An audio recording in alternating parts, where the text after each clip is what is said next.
What is going on, fellow bronies, Pegasisters, and YouTube fans out there? Spiky Dash here with you for episode number 6 of According to Spiky Dash. This episode has been a long time coming, and so this is going to be another very loaded episode. A lot to discuss, a lot to talk about. So first off, apologies in advance. I have been wanting to do this episode for several weeks before now, honestly. I have been wanting to do this back on July 15th. I originally scheduled this episode, but I then decided, no, I'm going to take the day, I'm going to do errands, I'm going to do some pre-show prep. I was going to move it to the Monday before, on July 17th. Well, I was all ready to do it on the 17th of July, that Monday, and I ran into some technical difficulties on YouTube. I was trying to get to my live dashboard, and it basically gave me an error message every time I went to it. So had to postpone the show a third time. Postponed it to the 21st, Friday, but then popped up that there were severe thunderstorms in the forecast, which there were all day. That was a scary day, I should say, and a very frightening weekend for the most part, as has been the summer here in Indiana with a lot of the storms that we've had. So then I finally decided, I'm just going to move it now to Monday, and thankfully it is clear outside. The sun is shining. No technical difficulties.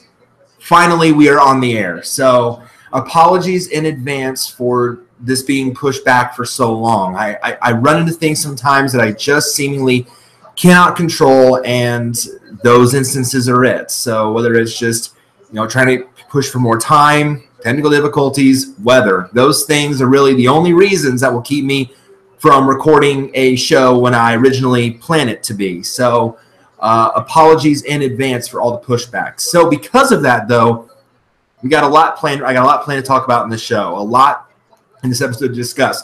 Obviously, we're going to talk a lot of MLP. The movie trailer that was recently released, I'm going to share my thoughts on that. The Equestria Girls specials, the half-hour specials that were just shown over the last few weeks ago, last 3 weeks, actually before last week. I'll share my thoughts on those. Also, coming in next month, we're going to have a whole month in August of new Season 7 episodes, and I've read the preview of the prologues of each of them, and I gotta say, I think we're gonna see some really good episodes over these this next month, and I think we're gonna hopefully, it means, have a great rest of Season 7. Not that Season 7 hasn't been great already, it has, and it's given us a lot of great episodes, but I'm hoping now with this next start that we're gonna see some more further on down the line. Aside from MLP talk, though, I'm gonna share my thoughts on the Indiana Pacers, on Paul George getting traded, and then the Pacers rebuild. I'm going to share my thoughts on what else. The experience that I had in late June in Carmel, Indiana, going to the Mascots versus Peewees football game. Very cool experience. I will share my thoughts on that. My 31st birthday came and went. Share my thoughts on that a little bit. Some stuff that I got, going to get in terms of presents and whatnot. General life craziness. There's been a lot of things going on around here. Oh, and I want to share maybe one other thing as well, because you're probably wondering why.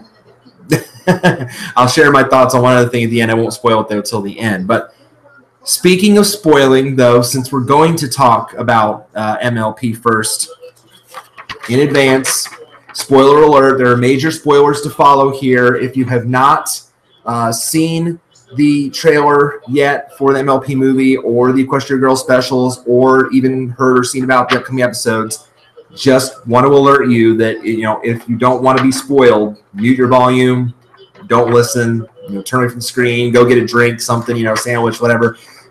Just, major spoilers to follow. So we're going to go ahead and dive right in here. The MLP movie trailer that was recently released, of course, we all know, for major parts of the fandom, we all know that the movie's coming out in October 6th. We're all looking forward to it with eager anticipation, as much as we're looking forward to getting the episodes back on TV. I tweeted this out, and I know I'm probably going to get maybe some flack for this. I don't know.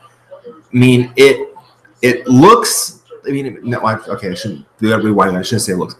It sounds like an MLP movie. It has the feel of an MLP movie.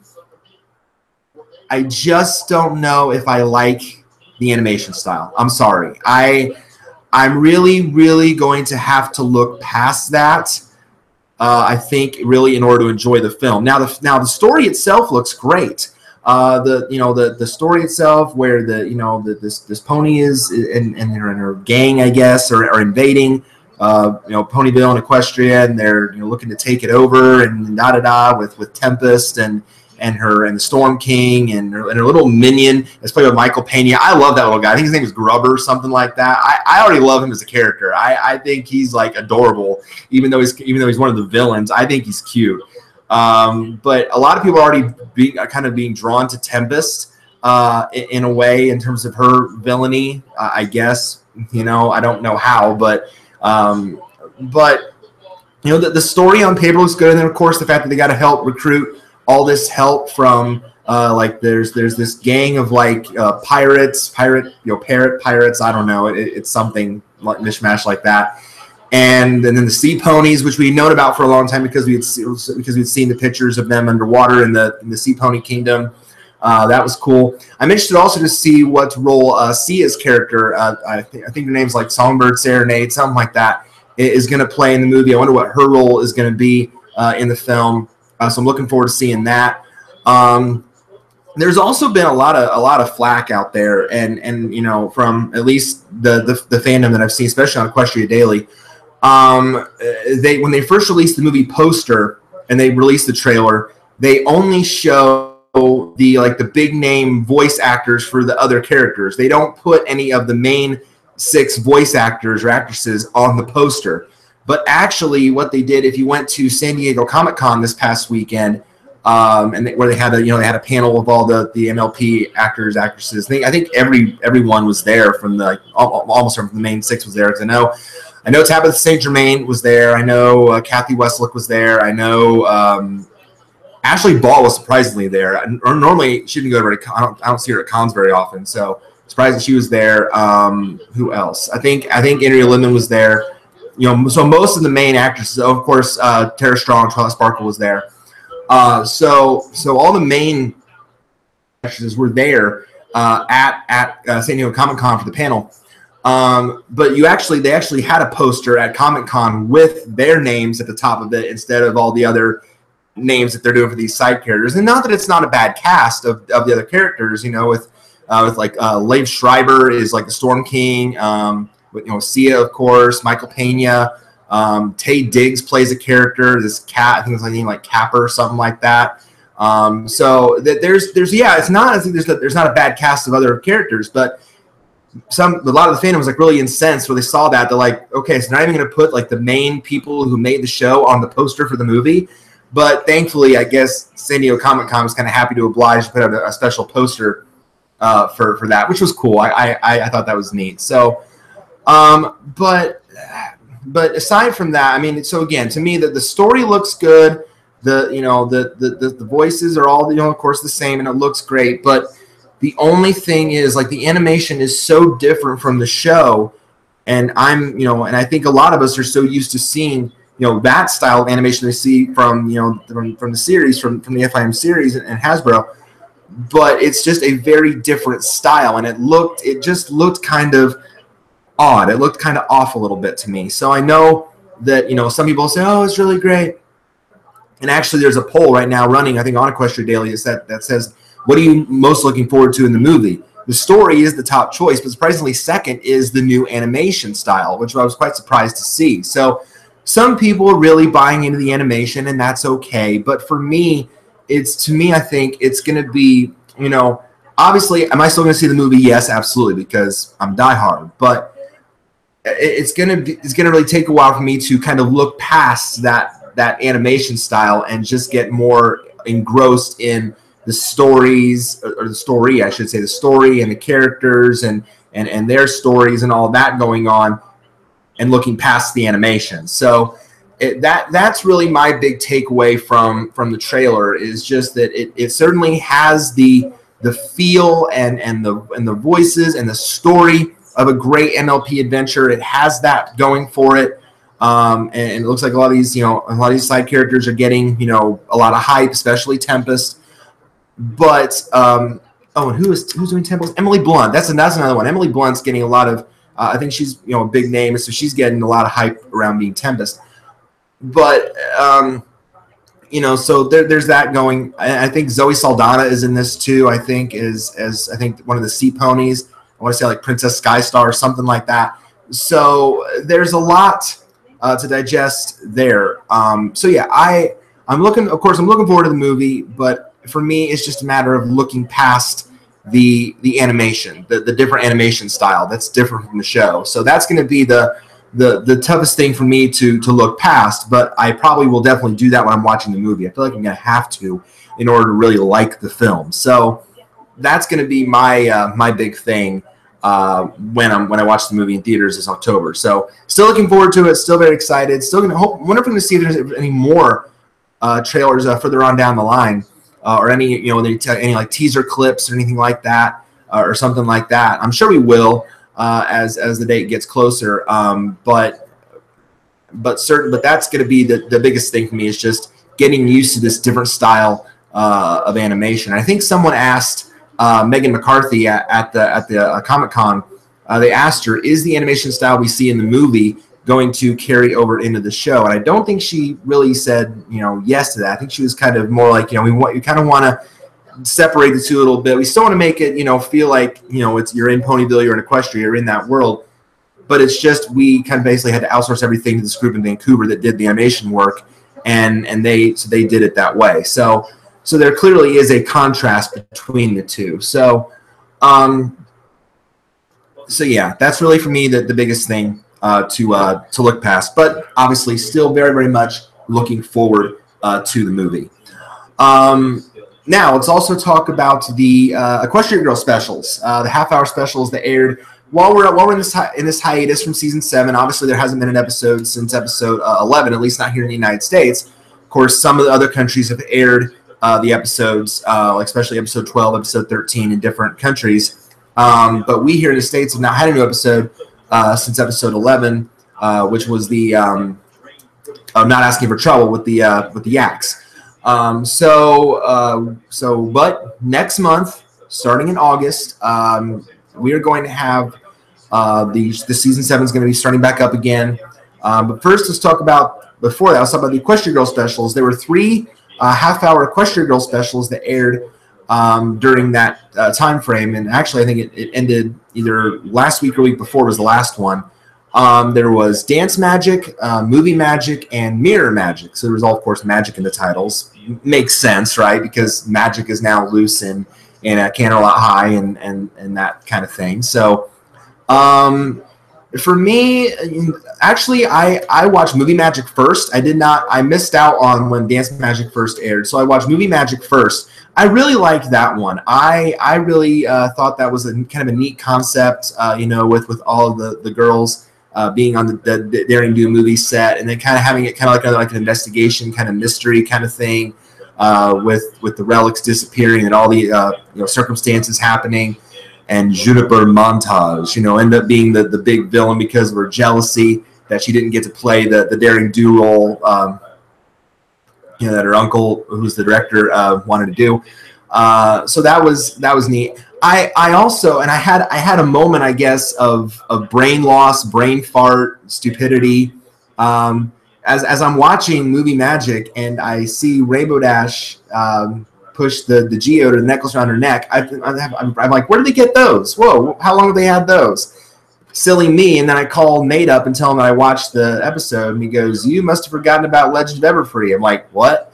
So that's when they got them. Like, oh yeah, duh.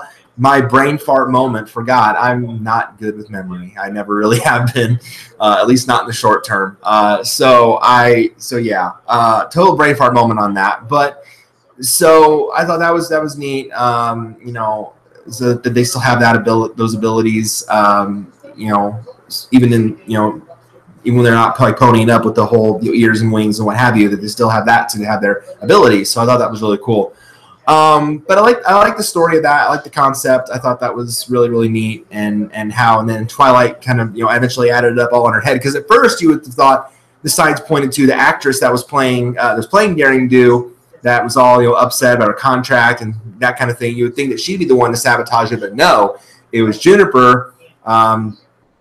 And Twilight saw all the signs pointing up, leading up to her, the one that she didn't want the movie to happen, obviously, because she wanted to be Daring Do so bad. So that was a really neat one. But my favorite, I'll say on Dance Magic. Dance Magic was okay. I really didn't get too much into it. It was all right. It was it was an idea. I mean, with the thing where they're doing the fundraiser, and then they had the dance video, and then going up against Crystal Prep and that kind of thing, and then Crystal Prep, of course, you knew to be predictable that they would steal Rarity's idea, that kind of thing, whatever, and or something like that, and then eventually they meet up and then decide, okay, it's better for us to just team up and do it, because Crystal Prep was having song issues and they weren't getting any video original ideas, so they said, okay, combine our talents, go for it. So it was decent concept, but I felt like it wasn't like over the top great. My favorite though, and I mentioned this from the moment they announced the specials, my favorite was Mirror Magic, obviously, because not only did we get to see Sunset Shimmer finally in pony form. For the longest time, we had not seen that, at least not more of it, but finally got to see that, which was just so cool. But we got to see her interact with Starlight Glimmer, and then got to see Starlight Glimmer in Equestria Girl form. So it's like, I'm like, oh my gosh, total mind blower. Which is cooler here, seeing Sunset in pony form or seeing Starlight Glimmer in Equestria Girls form? So, and then of course, what happened in Mirror Magic is, Juniper is now, after getting, pretty much banned from the set of her uncle's movies, she has to work at the movie theater. They're having the premiere that night of the movies, where they see all the parts that they were in and everything. And Juniper, of course, is just still filled with jealousy, rage, anger. She wants to be popular, the popular one. And she finds this mirror, and this mirror basically is filled with magic and showing her the images in her mind, like, oh, I want to be this popular one. And so it's kind of like, oh, I wish that this would happen, or I wish this would happen. And she just then starts, basically, she wishes that the girls would just be out of the picture, gone. So then they get sucked into the mirror. And then eventually Sunset Shimmer comes back, and she gets sucked into the mirror. And then Starlight is their only hope. Go figure, right? Kind of like what happened at the end of season 6. Especially, but of course Starlight had more than just her. It was Thorax and Discord and Trixie. So, but now Starlight was the only hope in the end of the episode, and luckily for her, she was able to eventually kind of teach Juniper the error of her ways after Juniper turned this big freaking monster thing. But Starlight said, no, I've seen, believe me, I know what the past can do. I know what mistakes can do to people. The past can do.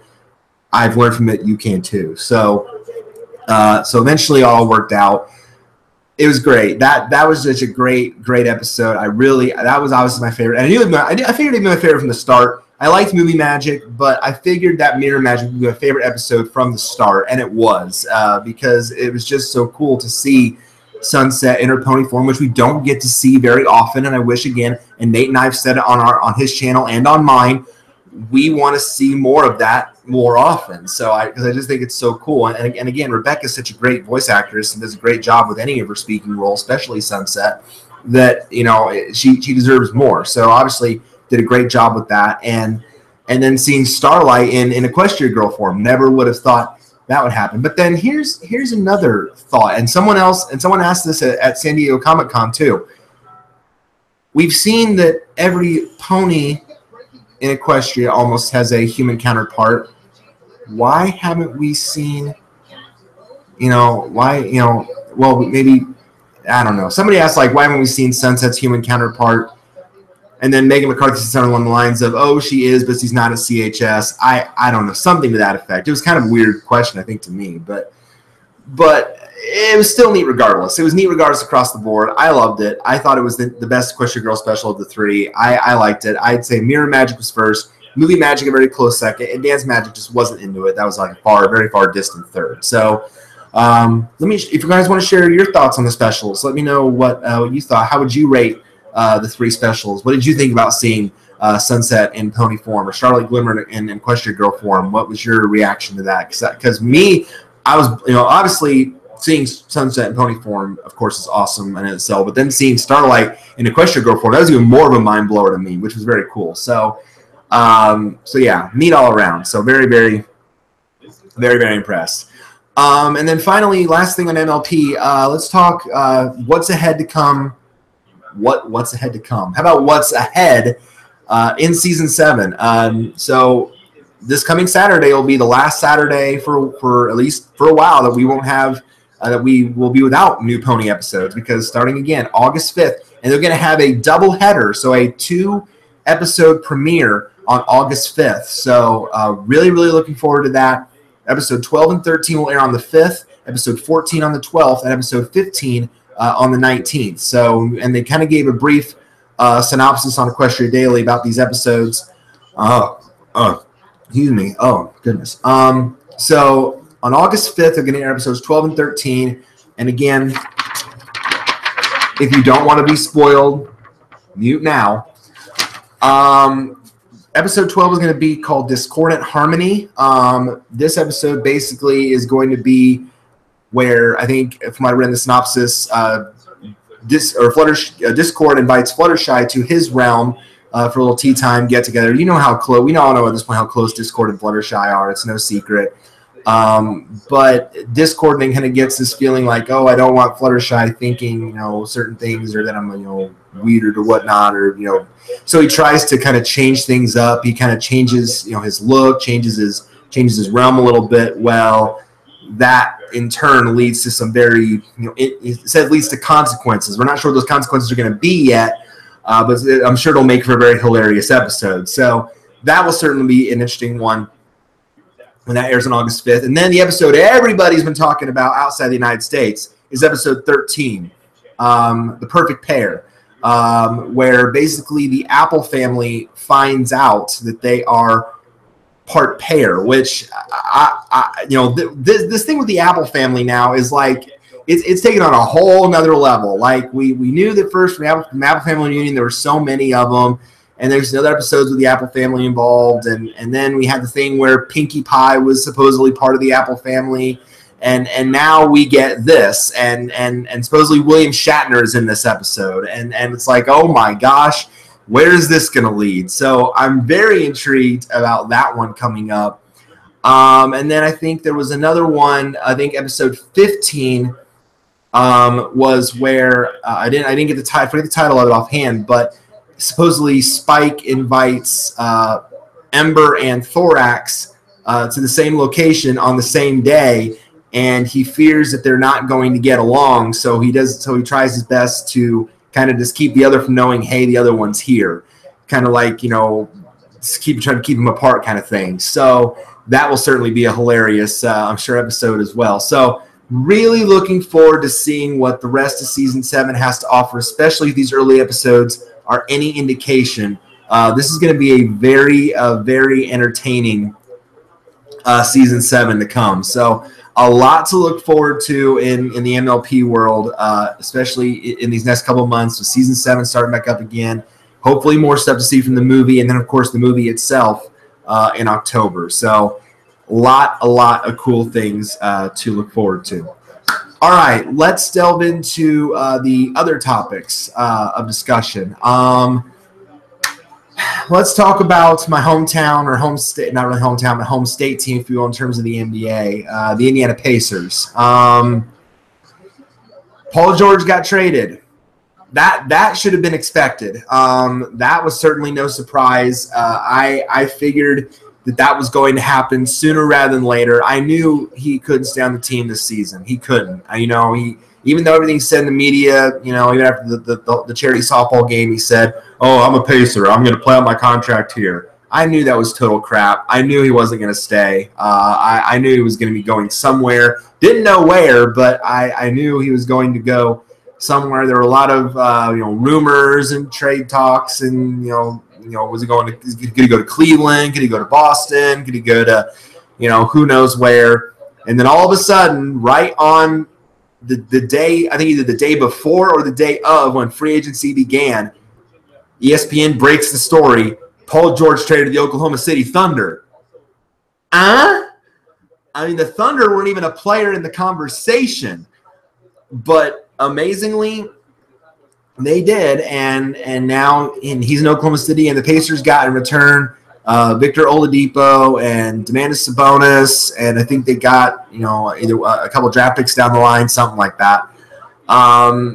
So I mean, on the surface, it seemed like that to me that Oklahoma City won the deal. I mean, the Pacers got some decent players out of this, but nothing like total mind blower. Like nothing mind blowing. Oladipo he's an Indiana kid. He's a decent player. Nothing remotely special. He's probably going to be a starter on the Pacers next year, but nothing overly special. And Sabonis, he's a nice inside presence. He's going to be in there to be the big, 7-foot+ guy in the middle, getting the rebounds, being on the glass if they need him to be in there. That's kind of his role, his niche.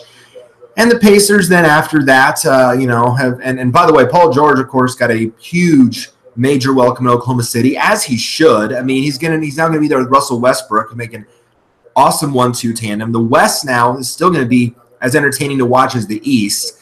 I mean, it's going to be a free-for-all pretty much in the West. I mean, there's teams that at least can catch up with Golden State. I don't know who's going to be able to catch up to Cleveland, except maybe Boston, since they got Gordon Hayward. And what's going to happen with Cleveland now that this Kyrie Irving thing is going down, that Kyrie Irving doesn't want to play with LeBron James, and what's LeBron James' future? So Cleveland's status as king of the East is certainly up in the air for the foreseeable future.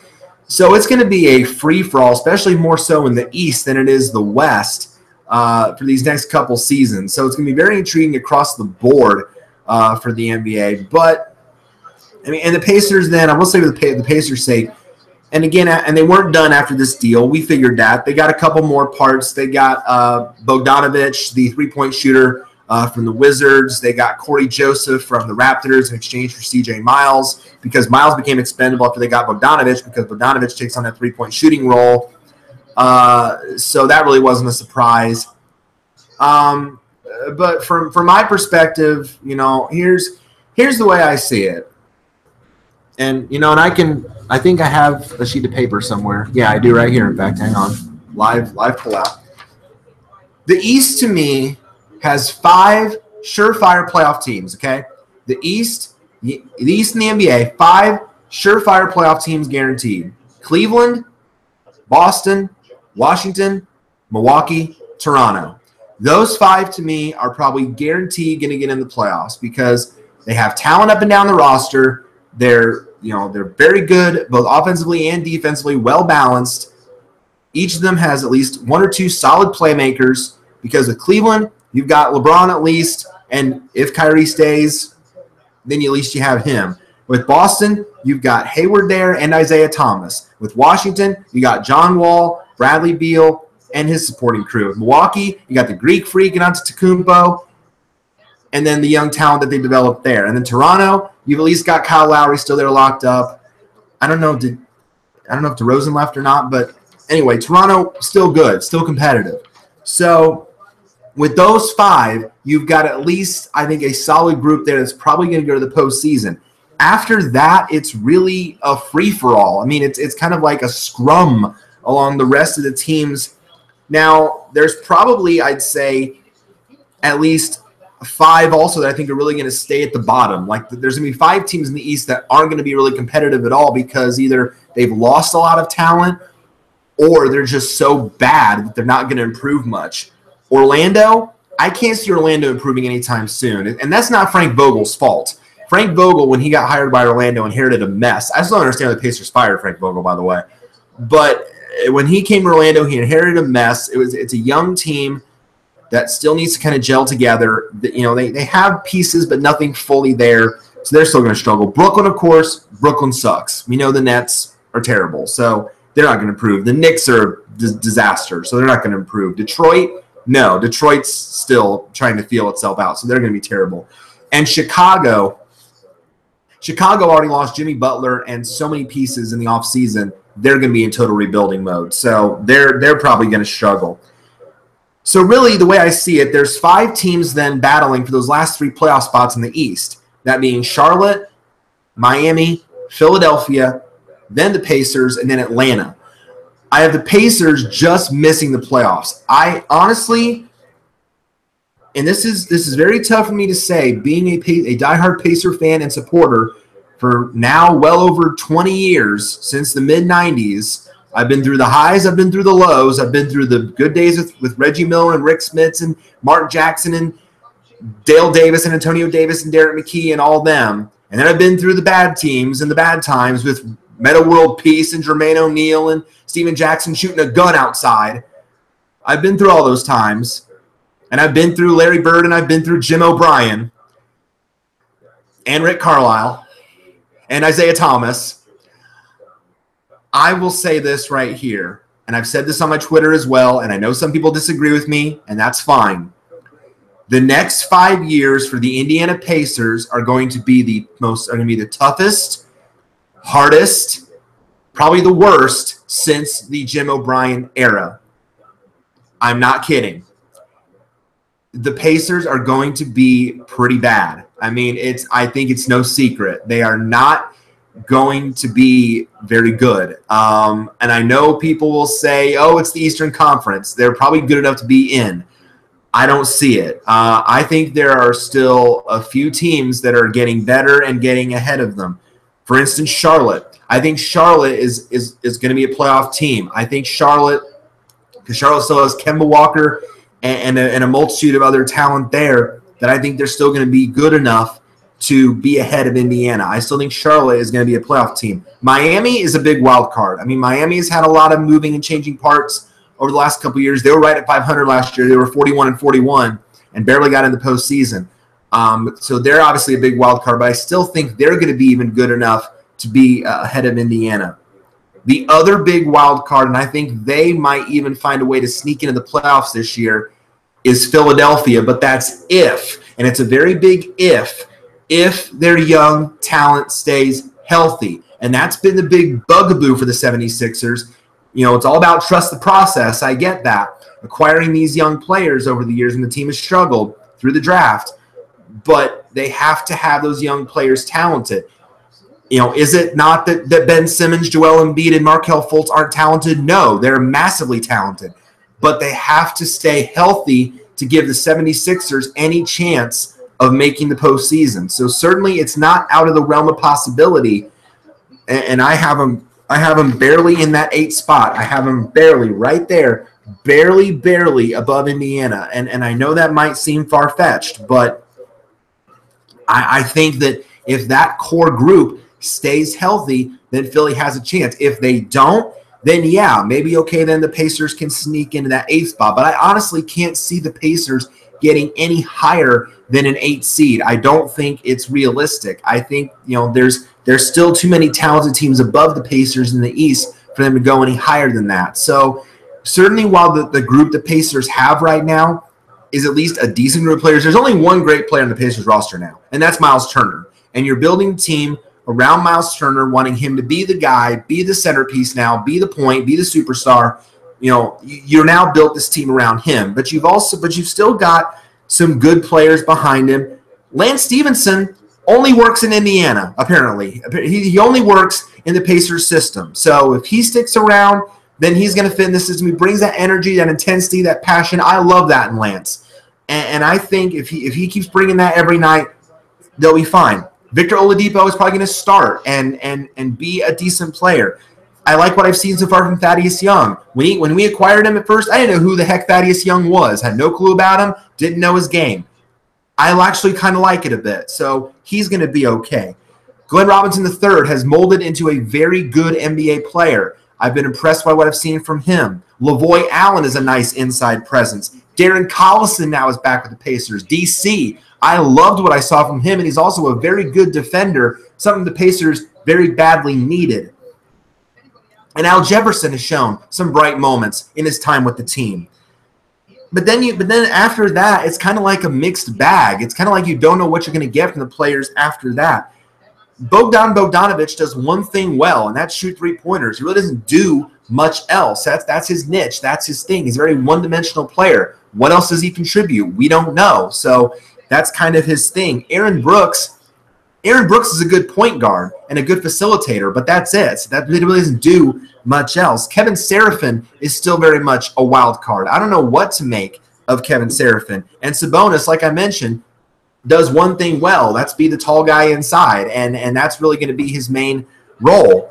And then the rest of the guys are either meh to bad or just unknown because we don't know what we're going to get out of these guys. Edmund Sumner, the guy we got in the second round out of Xavier, is coming off a torn ACL. What is he going to contribute, if anything?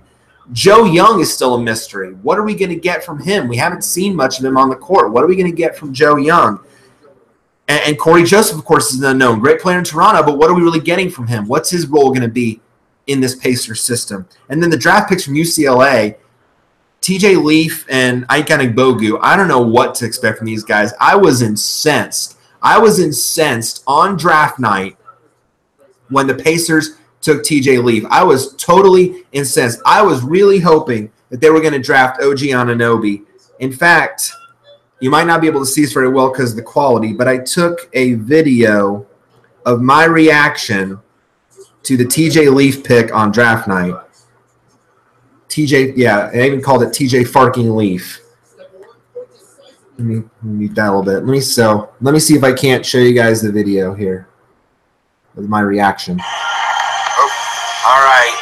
Indiana Pacers, first round pick, NBA draft. Pick is in. I'm really hoping this is OG Anunoby. I was really hoping. We need a scorer. I mean, we still haven't done anything with Paul George yet, but not the time. I'm really hoping this is Anunoby. By the way, yes, that's an awesome movie. Cars 3 is awesome. Cars 3 out on there.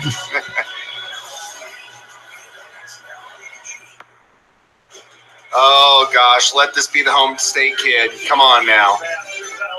Come on, Pacers. Be smart. Be smart. Famous last words.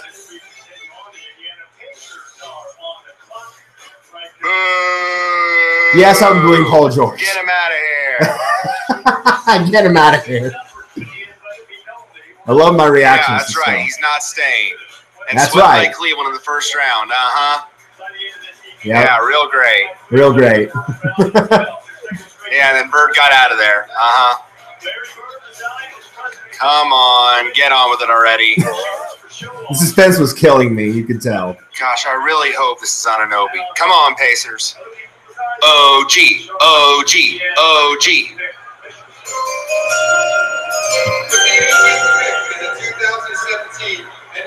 Wait for it. No! What? Who the book is that? What the blank and blank? Who the blank are you? Exactly. Oh my gosh. Oh my gosh. Oh my gosh. Who the blank are you? Fuck me. Exactly. Who the blank are you?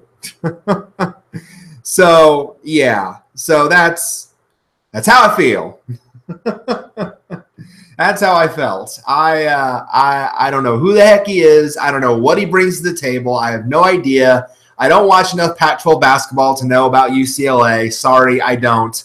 I don't care. I have no idea. So I have no clue who TJ Leaf is. I have no clue who the Yannick Bogu kid is. I have no idea. What are they going to bring? I don't know. That's just it. So that's why I was so upset, because I have no idea who they are, and I wanted the home state kid. But this is the Pacers we're talking about.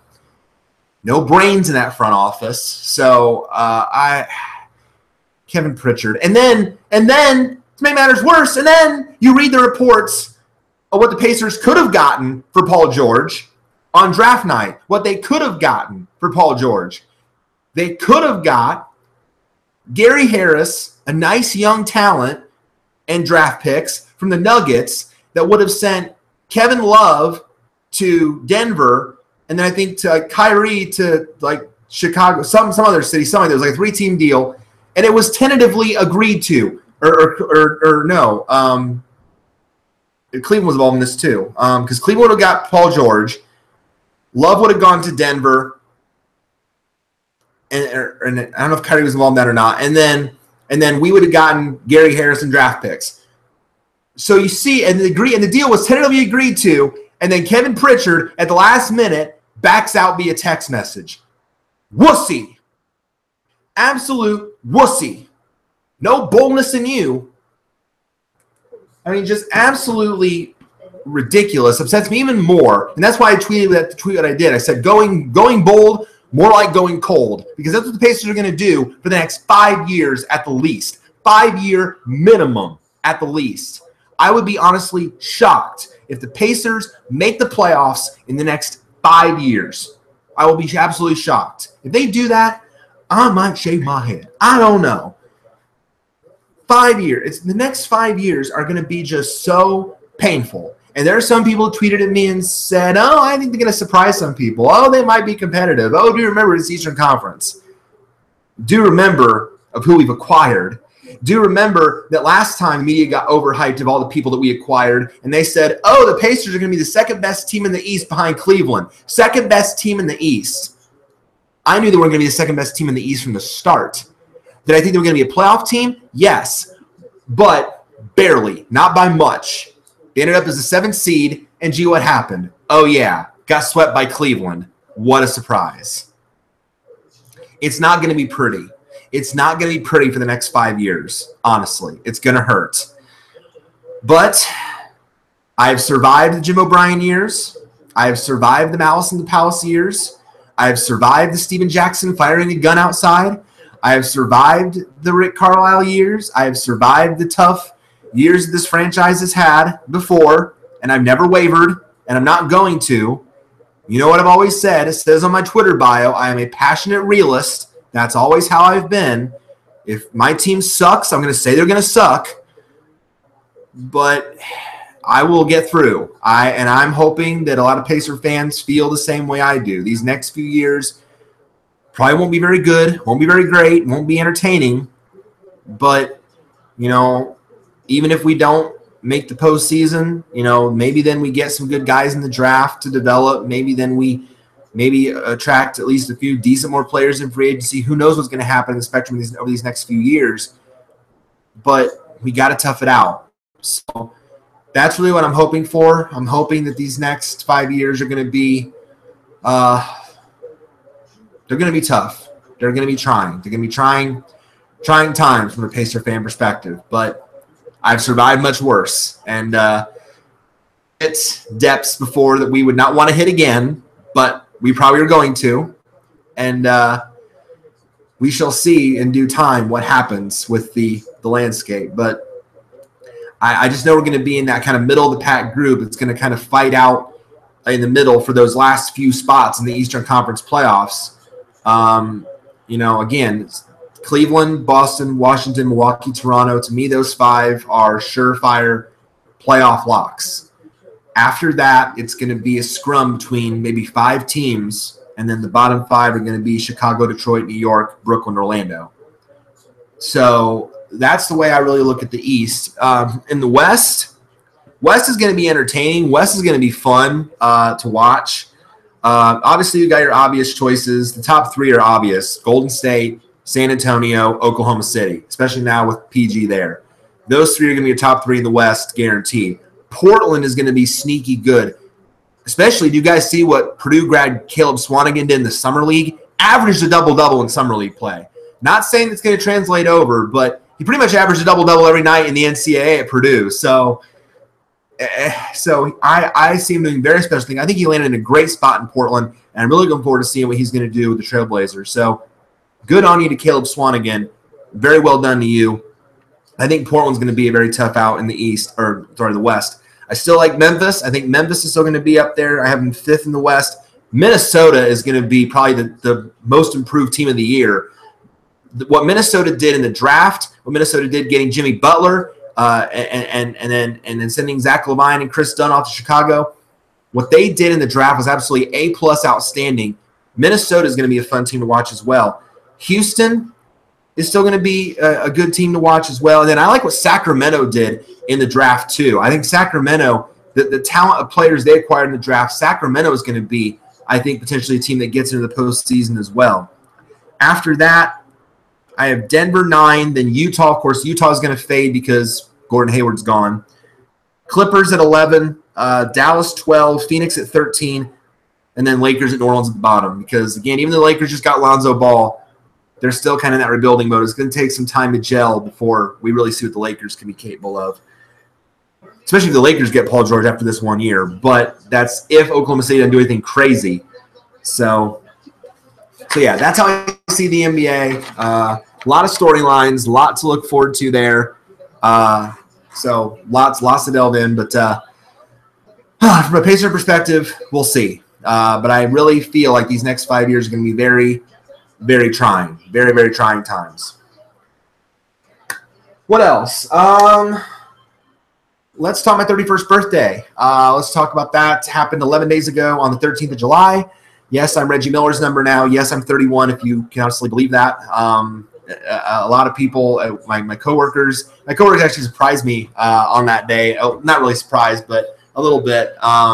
We have the morning meeting in electronics department, and they shared the birthdays, and they're like, and then Chris, second shift. And it's like, who's that? I'm like, oh, right here, it's me. And they go, oh, okay, well, happy birthday. How old are you today? And go, I'm Reggie Miller's number. I'm 31. And they go, but then first thing you say is, so how old are you? Are you 21? Like, no, go 10 years older. I'm 31. And they go, oh, well, 31's the new 21, right? So I'm like, okay, that's a great compliment. So hey, if I make 31 look good, then I'm totally down with that. I'm totally all in favor of that. I didn't really do anything too crazy. I didn't have anything special planned or anything, or kind of surprised. Normally either of the day of my birthday or the days shortly after my birthday, my mom plans something with me. We go to the casino or something.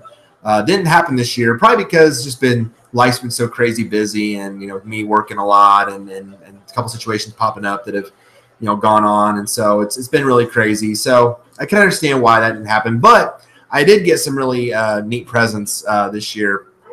My mom got me some work clothes for the winter coming up, which I can't wait for the winter, by the way, because the summer has, as I mentioned in the intro, has royally sucked with all the storms we've had. I can't help it. I like winter. I'm sorry. I know a lot of people hate it, but I kind of like it. I like it because it looks pretty, at least to me. The snow looks pretty. I don't like driving in it, but I just try to be careful when it's slick and that kind of thing. But compared to what this summer has been, which has been totally bunk, I'm looking forward to fall and winter. So my mom got me some winter clothes, some work clothes that I can wear, some new work pants, new work shirts, which is cool. Got me a rock. I'm not kidding. Got me an actual rock. But actually, it's not just any ordinary rock. It's a rock that has the White Sox logo on the front, which is awesome. It's out in my front yard, actually. And the funny thing is that me being a White Sox fan, and my tenant next door is a diehard fan of that team up north, which I will not mention. So it's kind of like this house is divided now. Literally, we're a Chicago divided house. And then the 4-game series started today. So that's exciting.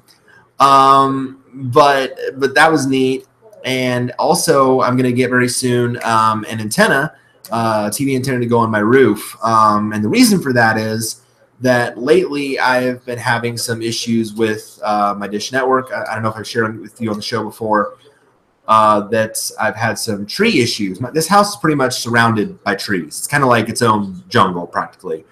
And when they originally installed my Dish satellites, what happened was they put them in an area where I couldn't get a clear line of sight. During the summer months when the trees grew and had growth on them, I would lose half my channels during the summer months because of that tree blocking the line of sight. So I was really getting close to canceling Dish because of this problem, and I switched to something like Sling TV or Roku. So I call Dish up and I say, well, I'm really wanting to cancel. And they go through the whole spiel. Oh, why do you want to cancel? And I say, well, because I have this tree issue that, with one of your satellites blocks the signal, and I lose half my channels, the ones I mainly watch 4 months out of the year. And she goes, oh, well, okay, we see you're having these problems. We can, first what we'll do is we'll cut your, subscription to $20 a month, but we want to send a tech out there just to make sure we can, give a solution for you. And I said, okay, I'm totally fine with that. Here's the thing. As a service, I've never been dissatisfied with Dish. I haven't. Does it cost a little much? Yes. But here's the thing. I like their programming. I like the options they have. I don't have a problem with that. The problem I had was that I was not getting the channels that I was paying for because of a tree that I had no control over. I'm not going to tell my neighbors next door, hey, do you mind cutting down your tree so I can get my TV channels? No, that would just be kind of out of line, out of bounds. And like the Dish technician said, I'm not one to take a chainsaw and just go and cut down trees. No, that's not who I am. So, so long story short, the tech comes out and he says, "Oh yeah, you're not going to get any line of sight in those." I said, "No, thanks, thanks, Captain Obvious." I didn't say that, but I thought it. But then he said, "Okay, well, we have a couple options. What we can do is we can put a satellite on top of the garage." But you'll still, you might get the signal sometimes, some days you won't. I said, well, that's definitely not an option. Or we can install a brand new dish and put you on the Eastern Arc satellites, not on the 110 and the 119, but we'll put you on the Eastern Arcs, and you'll get your channels that way, and you'll get them in HD again. I said, okay, that's awesome.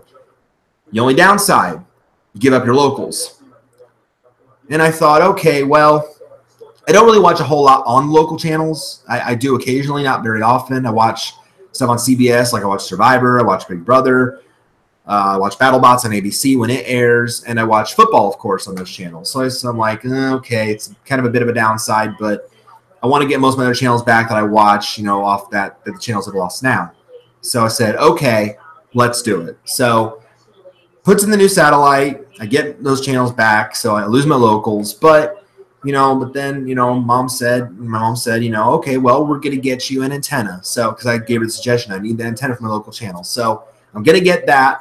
It supposedly has a longer range, like a 60+ range. So hopefully we'll be able to get all my local channels back that I watch, because at the moment, really, I don't have any way of watching football, which, as you guys know, doing the stock report, I need to watch my football. Like I need to be able to follow my team. So, and the NFL teams that I like. So I got to be able to do that. So my mom said that the antenna's arrived. It's already at her house. So hopefully very soon I'll have her friend come out here to install it on the roof, and we'll see hopefully if I get those local channels back. So fingers crossed, toes crossed, everything crossed literally that this antenna works, because otherwise I would have no way. I wanted to add the Red Zone pack to my Dish service, but as it turned out, there's really no way that could be done either, because, again, that goes off those same 110, 119 satellites, and there would have been no way to put one in for that line of sight unless it was on the roof of my house, which was definitely a no-go option. So yeah, so I'm hoping that that comes in. So there was that mini crisis to take care of with the Dish. There was also a brief mini crisis where my basement was flooding briefly for a period of time, and not only because of the rain, but there was also a water valve in the basement that was connecting to my tenant's side, and it was gushing, like it was gushing water from the bolt itself that was connecting, that regulated his water flow, and that bolt needed to be replaced. So lucky again, my mom's friend came through for me and replaced that bolt. So we were able to rectify that situation. So just a lot of little crises that have popped over this past month or so. It's been kind of wild, but thankfully all has eventually rectified itself in due time. And that's really, with me, that's kind of a big thing with my faith, because it's it's kind of putting your faith and trust in God that every situation will work out. And I really have had to do that through these kind of bumps in life that have gone on. And you experience trials and tribulations in life, but with me putting my faith in that it's going to work out in the end, and whatever way it does. So I know it's going to work out. That was really the big thing that got me through all that. So yeah, so there's craziness, but I got through it. So at this point for me in my life, when it comes to a birthday, I mean, age, it's a number. I mean, at this point, I mean, it's, sure, do I want to keep living a long, healthy life? Absolutely, for as long as I can. But I'm just glad at this point that I made it to 31 and hoping to keep going. But with me, I've always, considering what I like, I've always been kind of a kid at heart, and I'm always going to be. That's who I am as a person. I'm not going to change who I am, just because I'm getting older. It's like George Carlin says, I'm getting older. Sounds better than old, but so yeah. Every year that goes by, I'm thankful for every single day, man. I'm thankful for every single day that I have, and I've always lived this way, that every day I want is a new adventure. Every day is a dream. Every day I want to experience, something, different, something, exciting, something, passionate, something neat happening, every day in my life. And that's really, my goal. So I live every day, to the fullest. I live every day with passion, and that's always how I've been. So that I'm just thankful for every day, and not just every year, but every day that I have. Whether it's doing these YouTube shows, whether it's going to sporting events with my friends, whether it's doing my job at work, whatever it is, I'm enjoying it. I'm living in the moment and soaking up the moments. And even when I went to PonyCon, earlier this year in Chicago, in Schaumburg, I was living in the moment. I was enjoying every single moment of that weekend, because not only was it my first convention experience, but I wanted to really make it memorable. And I'm going to make every Winnie City after that memorable. As long as I continue to have it, I'm going to make it memorable, because I want it to be. I want it to be, a memorable thing for me. So that really is, is how I live my life. So I love doing these YouTube shows for you guys. I love doing, spending time with my friends, with my family, with my job. I'm truly blessed, and I really, I love doing what I do. So very, very, that's just who I've always been. I'm always going to be passionate. I'm always going to be passionate about my job, my teams, my, what I do here on YouTube, my friends, the times we spend together, the fellowship we have, my religion, my faith in God. I'm always going to be passionate about all those things, because I can't live any other way. That's really, I've always been a very passionate person, and that's how I want to be, because if I'm someone that I'm not, I feel fake, and I don't want to be. I never want to be a person that is fake, that is phony. I never want to be someone that I'm not, because then I would feel guilty inside. So I just want you to know, as I now turn 31, I'm still going to be the same person. That's really who I am. So had to get that out there as well. Okay, couple more things. I know we're nearly an hour into the show, and again, I said this was going to be loaded, but a couple more things I want to share, including one big thing. This is the one big thing. Back in late June, I finally got the opportunity, speaking of living in the moment and speaking of making something memorable and awesome, back in late June, I actually got the opportunity, finally, after I missed the inaugural event last year, to attend a very, very neat event in Carmel, Indiana, which is a suburb of Indianapolis. I got to, when I saw that they announced the date on the calendar, and I saw that actually I was off work that day, I could not have been more excited. And I got to attend the Mascots versus Peewees football game at Carmel's Stadium, the Greyhound Stadium in Carmel, Indiana. It's actually the final part of the NFL Mascot Summit that they hold every year in the Indy area, where most of the NFL mascots get together. I say most because it's not all. Most get together there, and they talk about the plans for next year, the skits, what they're going to do, that kind of thing. And then they have this game for charity, and it's very, very awesome. It's a neat experience. They presented even like a $5,000 check to the Make-A-Wish Foundation, which was just so awesome. Very, very cool. But the game itself was great. And I'll talk about the game too. But the appetizer, of course, first was meeting the mascots. And you guys know me. If you follow me on Twitter, of course, at Chris_Spiky Dash. If you guys follow me, you already have for years, you know that I am just a diehard mascot fan. I'm now up to, let's see, I'm up to almost 120 now that I follow on Twitter. I think I'm like at 117, something like that. So I'm a diehard. I love mascots, and this to me was just a very unique and cool opportunity to get to meet several from the NFL, especially those that I'm very big favorites of on Twitter. Some of my favorites, my favorite teams were there, so I was really looking forward to. And I had shared all throughout the days leading up to the so I shared these guys, hey, looking forward to meeting you, looking forward to it. And actually, the one that kind of reached out to me, actually responded to me back was Toro from the Houston Texans. Responded, hey, can't wait to see you there. So that was cool. So a lot of these guys were there, and it was really cool to get to see them. So basically how they did it was, and I recommend getting there early, because if you guys do this in the future, because it's gonna get crazy real fast. I think I was the first person there. I think I was like about a half hour early. But they have an AFC line, and then they have an NFC line. So if you want to have your poster signed by everybody, you want to make sure you get there fairly early. So it was very, very exciting. Actually, I can probably show you.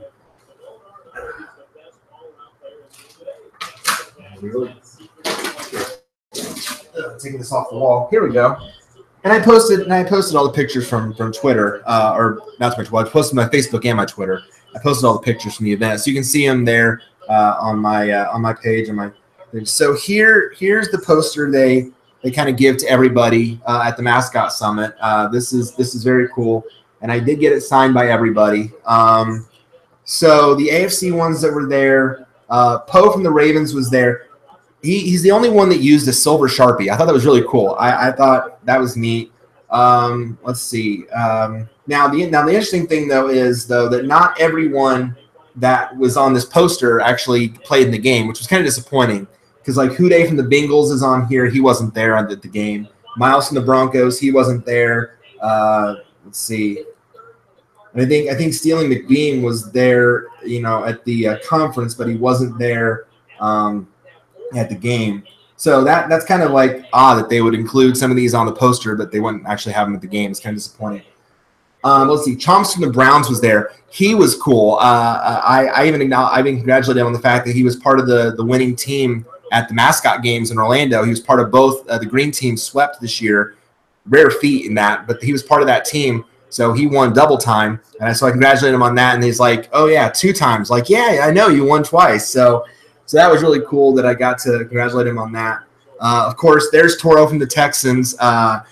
Very cool. I have mad respect for Toro. Of course, I'm partially – Texans are my second favorite team in the AFC behind the Colts. I'm sorry. They're a division rival. I know that. But I like them. I like Toro. I've always been a fan. One of my mascot jerseys that I have is of Toro, actually. So I'm looking forward – so I was really looking forward to meeting him.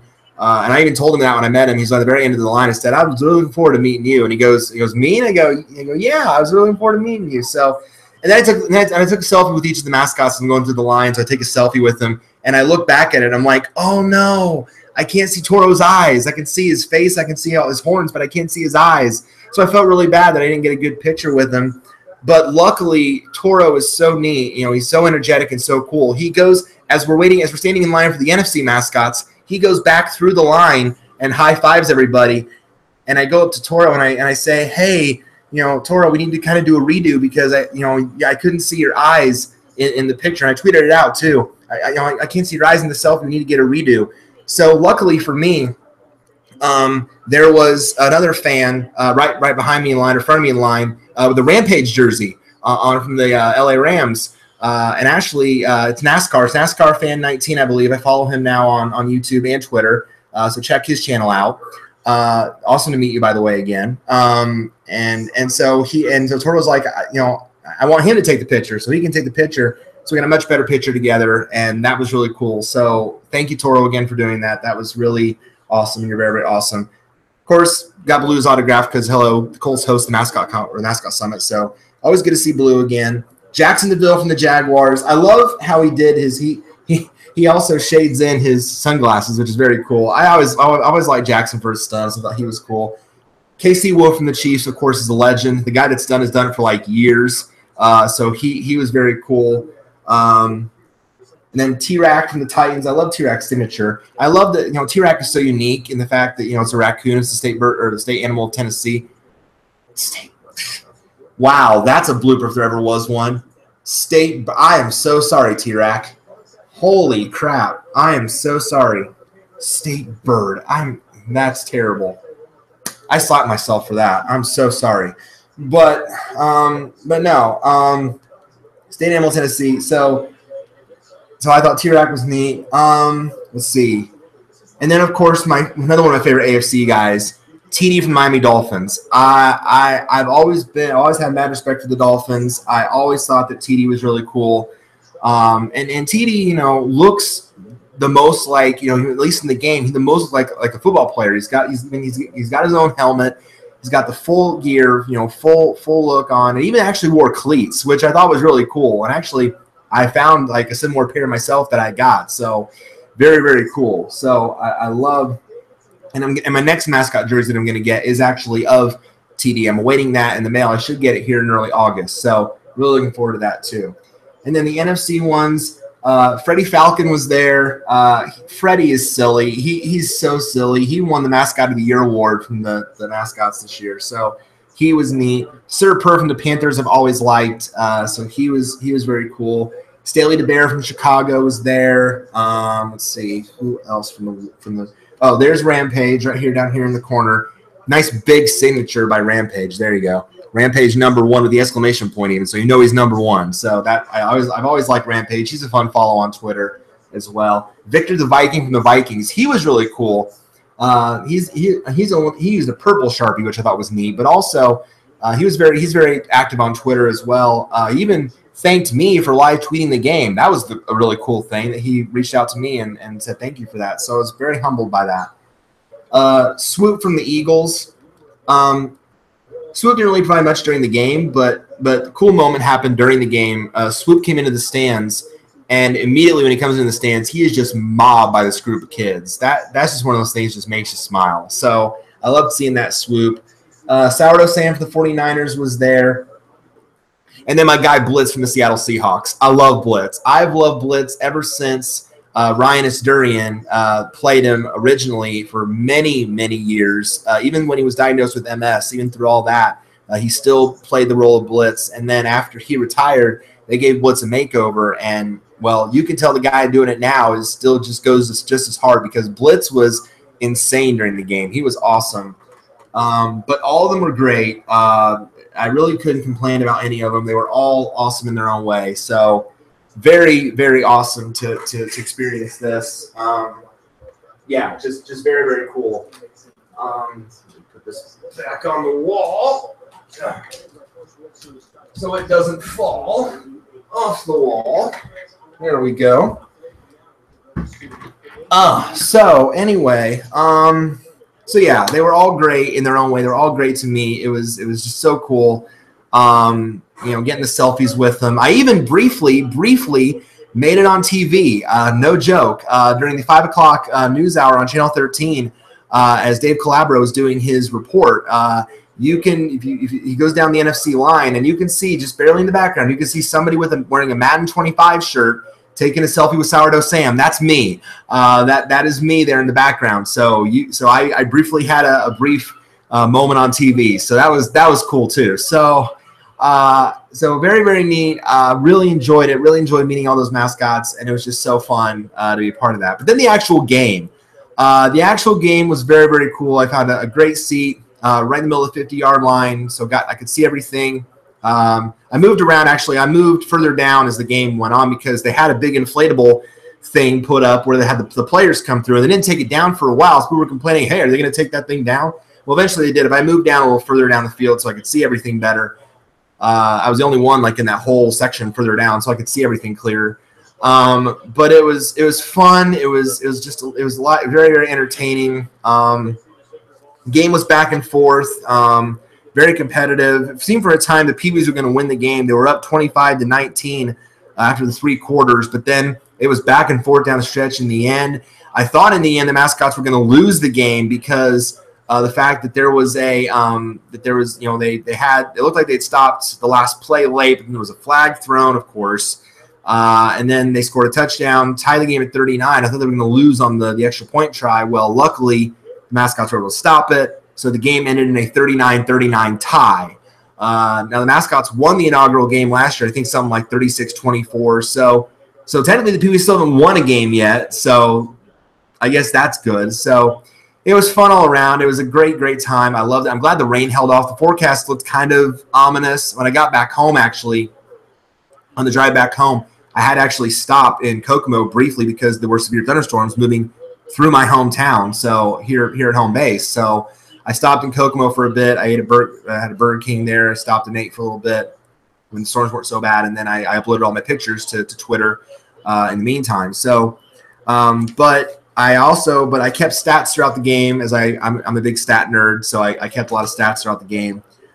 So Jackson started things off. Jackson developed a 70-yard touchdown run, which was awesome right out the gate. So good to see that. But then my boy TD from the Dolphins, hey, he's not named TD for nothing.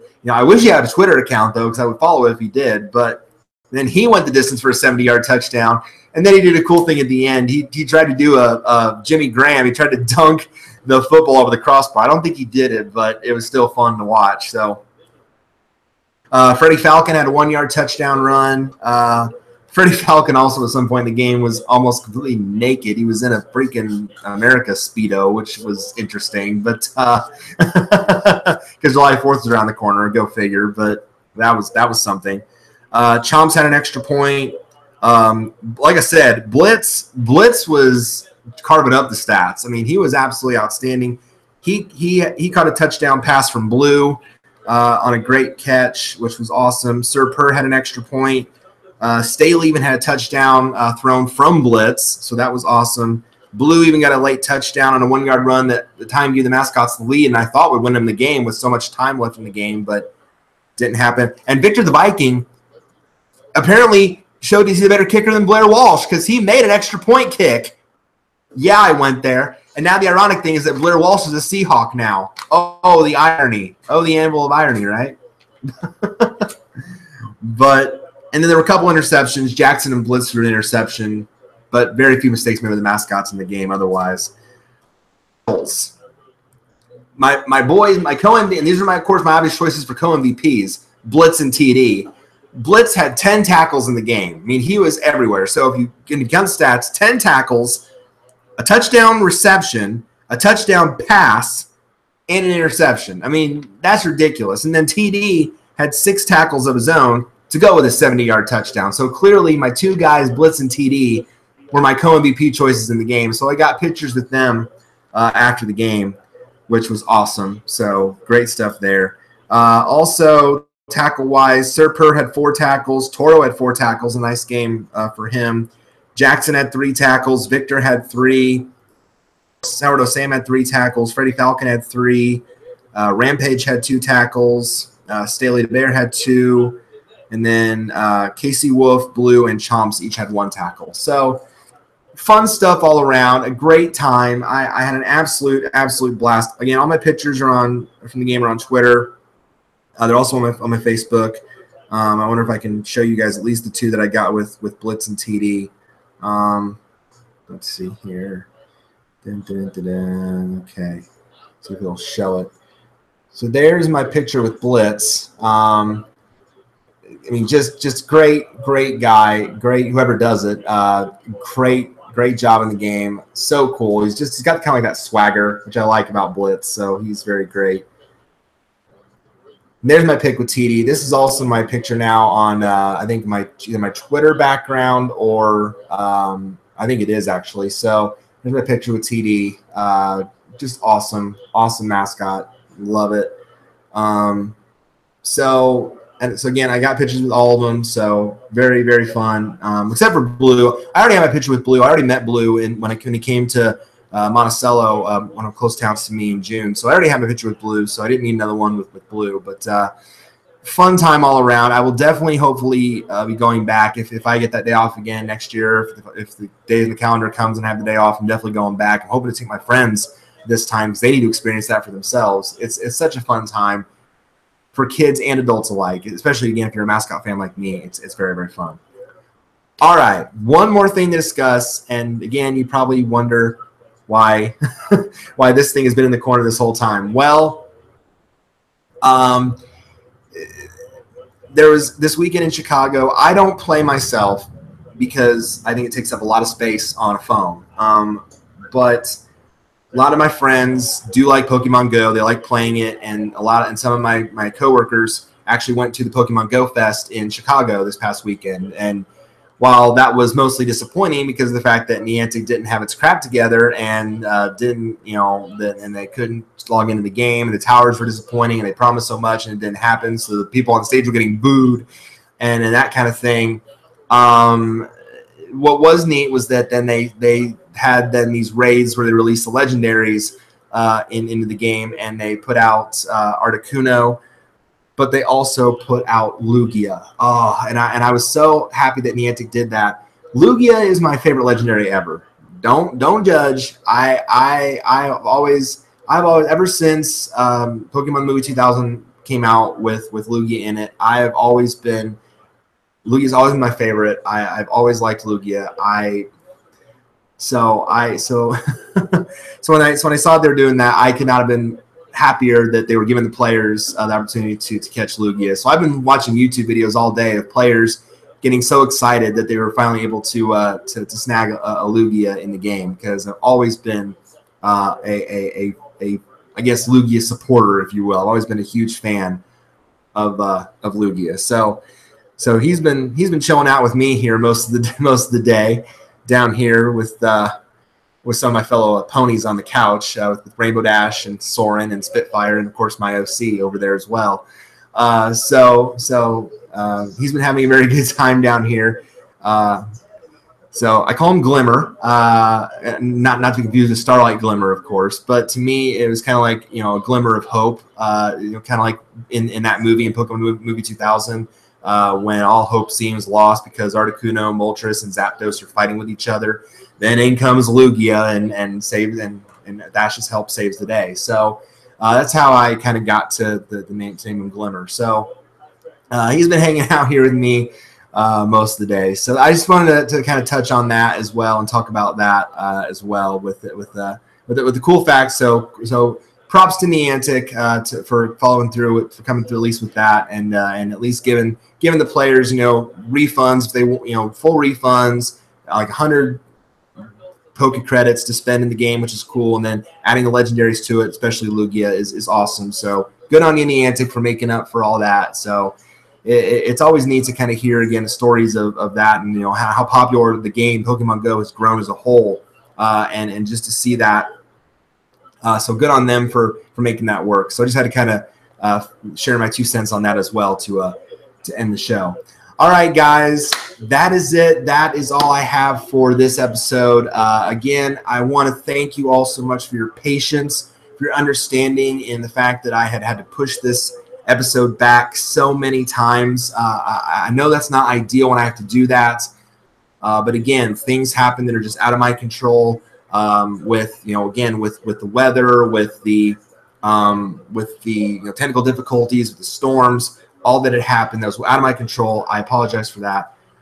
One other thing I forgot, share my birthday. My mom also got me 5 tickets to the Kokomo Jackrabbits baseball game on July 29th. So I am going back to KMS for a 4th time this year. I have yet to see a loss. Surprisingly, I have yet to see a loss this season. I'm 3-0 this year when I go to KMS, although the Jackrabbits are struggling, and they're last place in their division, and their pitching has gone to bunk in the second half of the season. I have yet to see a loss. So I'm hoping that trend continues on Saturday the 29th when we see the Jackrabbits play the Champion City Kings. So it's going to be me, of course, my friend Nate, who you've seen on here before, my buddy Matt, who you've seen on here before, his wife Erica, hopefully, and of course Nate's wife Sarah. So we're all going to go and have a great time, and hopefully it's going to be a Jackrabbit win. So that's another thing that I forgot to mention about my birthday present. So I know sometimes I forget things in all these tangents, but again, loaded show. So thank you guys so much as always for your patience, your understanding for this date getting pushed back. Next show then will probably then be targeted for sometime in mid-August, of course, with also, of course, with the FFSR will be around the corner, of course, in September with week 1. But for now, we'll keep the show going. And I intend to keep the show going, even though while FFSR is going on, with the soccer report going on, I still think I want to keep the show going because I like doing it. I like the format that I have here. So I'm still going to keep it going during that time. So we'll still keep it going. Again, dates will be to be determined, but I hope to have a set date. Up there. I hope to have a set date for the FFSR. I really do. I want to have a set date where I do that show on a weekly basis. So stay tuned for that. Once I figure that out and announce that, I will announce that as well. But probably mid-August will be the next target date for the ATSD episode 7. We'll probably definitely talk about the first 2 episodes of the return of season 7 for sure. Any other pony news we'll discuss as well. Any other big sports topics we'll discuss. I am probably not going to talk about the Brickyard 400. Sorry, NASCAR fans. I thought that race yesterday was an absolute carnage, disappointment, and the attendance figure was probably no joke either. So I'm probably not going to talk about that. That's why I'm an IndyCar fan, not a NASCAR fan. Sorry, I'm not, but I think that was all I needed to know. So not going to talk about that. But yeah, any other pony news, any other big sports stories that emerge, I'll talk about in a couple weeks. So stay tuned for when I announce the date. I will post that on Twitter and on my discussion page on the channel. Again, if you like what you see, thumbs up the video. If you have any comments to share, any of the stories I talked about, whether it's MLP news, Pacers thoughts, mascot thoughts, anything that you heard in the video, please feel free to share down below. I always encourage debate on anything.